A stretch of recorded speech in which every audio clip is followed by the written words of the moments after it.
Starting in January, national media will descend on downtown Boise. The trial of Lori Vallow and her husband Chad Daybell will take place in Ada County.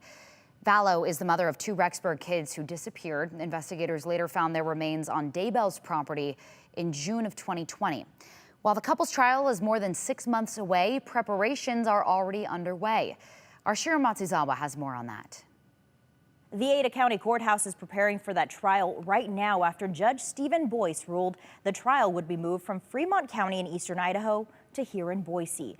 Daybell's attorney made the original request for a change of venue, arguing that significant media attention would affect the ability to find a fair and unbiased jury in Fremont County. Now, another part of the reason for that ruling is so Ada County jurors won't be transported between the two counties for the duration of the trial. However, the case is still part of the Fremont County jurisdiction, so the Ada County Courthouse is essentially providing them the space and facilities as well as local Ada County jurors to try the case.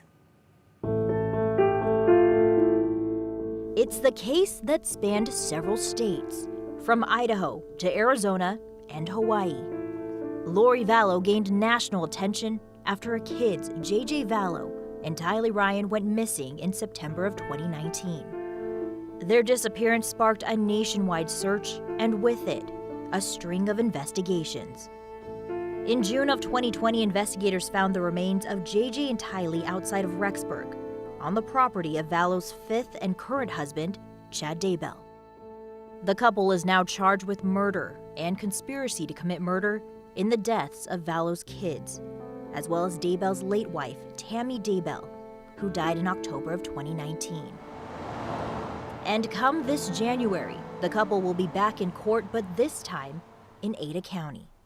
So at this point, we're working closely with Judge Boyce and his staff to ensure they have what they need for them to be able to try the case here. Steve Hippler is the administrative district judge for the 4th District in Ada County. He says while the trial is months away, preparations are already underway. It's quite a bit of choreograph that needs to take place behind the scenes. Some of that choreography includes making sure the courthouse facilities can accommodate Judge Boyce and his staff. And of course, working with Judge Boyce and the jury commissioner to make sure a sufficient number of potential jurors are summoned. Which in a case like this would be, in the hundreds, if not thousands of potential jurors. Judge Boyce will need to decide if he wants to do a written questionnaire of jurors in advance, and so there's work that goes into getting that to those many thousand people and having them fill them out, and then getting those responses to the judge and to the lawyers so that they can work through those. Ada County also has a larger population, which means a larger pool of potential jurors. But that's not all.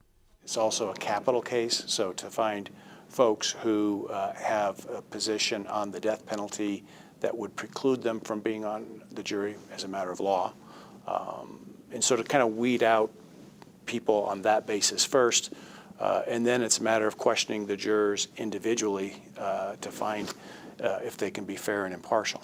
Judge Hippler adds, because of the media interest in this case, both local and national, they're also figuring out where members of the media will park, including spaces for satellite trucks. They also have to find enough space for the media to work inside the courthouse. Judge Boyce will work on what he's going to allow inside the courtroom itself in terms of media access. But we also have to educate our staff about what is and isn't appropriate. Security is another component. Security in the courthouse and for the judge and the jury. It's a significant undertaking, and it will take a lot of manpower of our staff. Our trial court administrator does an exceptional job of coordinating all of this.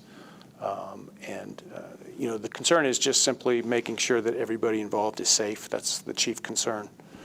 The defendant, the jurors, the judge, the witnesses, and that impartiality is maintained. When it comes to the actual selection of the jurors, Judge Hippler tells me in a case like this, all of the potential jurors will not be together at once. They'll likely conduct a jury selection in batches over time.